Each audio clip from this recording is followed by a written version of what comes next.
Okay, so this is going to be a test video just to demonstrate in terms of what we can do with an abdominal examination in a virtual OSCE.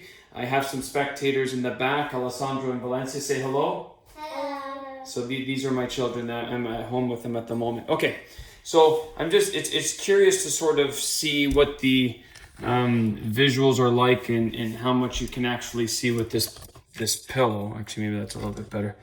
Just trying to position it, but it's good to work out these kinks now. So I am using a table, and then there's a pillow. The pillow is rectangular shape, and basically I'm gonna pretend that the stem of the case is going to be please perform the appropriate abdominal examination. So let's just say that this is a patient that has right upper quadrant pain.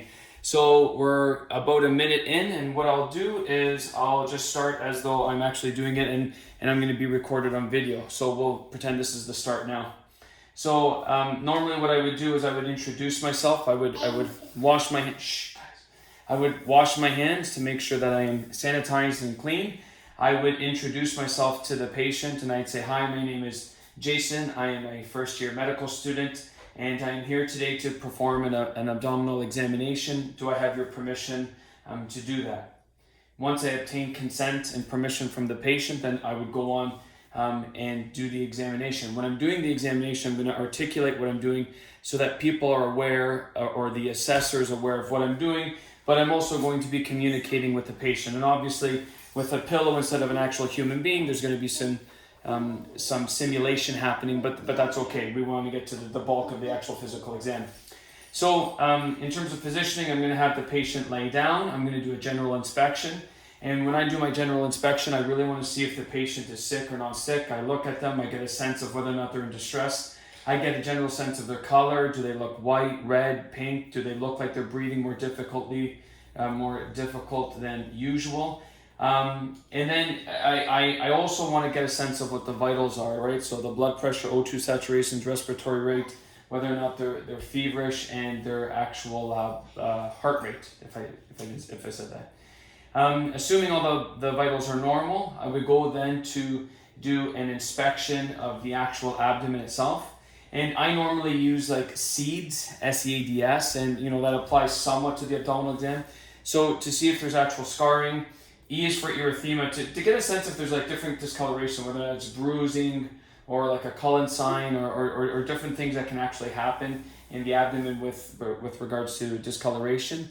Asymmetry or atrophy. So here, asymmetry, I would be looking at different parts of the abdomen to see if there's things that are different. Depending on the scenario, or especially in the inguinal anatomy. If there's a hernia, you'll see an asymmetric bulge from one side to the other. So SEA, and then D is obvious deformity. So I would look particularly to see if there was things happening. I mean, like for example, if there was trauma, if there was an actual wound, a laceration, a puncture hole, something to that effect. And then and scars. You want to see if there's actual areas where there's scars or prior surgeries. In the abdomen, you can see all sorts of scars from appendectomies, cholecystectomies, laparotomies, and so on.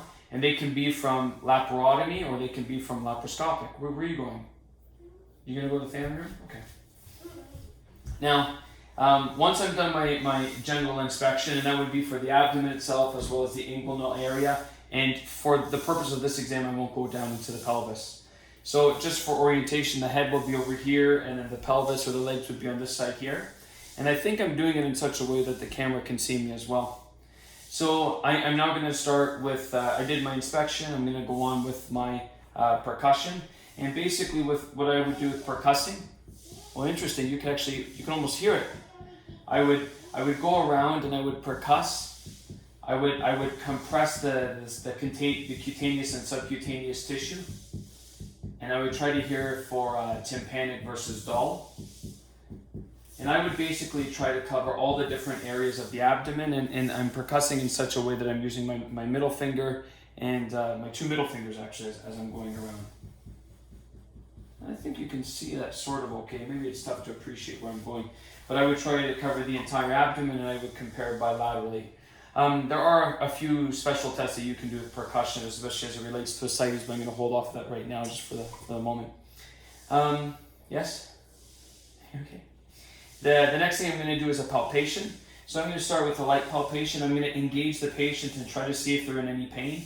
And often what I say is that the light palpation, which I do in a more circular manner, is try to find and elicit areas of pain. So I would say, is this tender? Can you tell me where it's painful? If you know where someone's actually complaining of pain or describing pain, you can sort of start away from there and then work your way to there.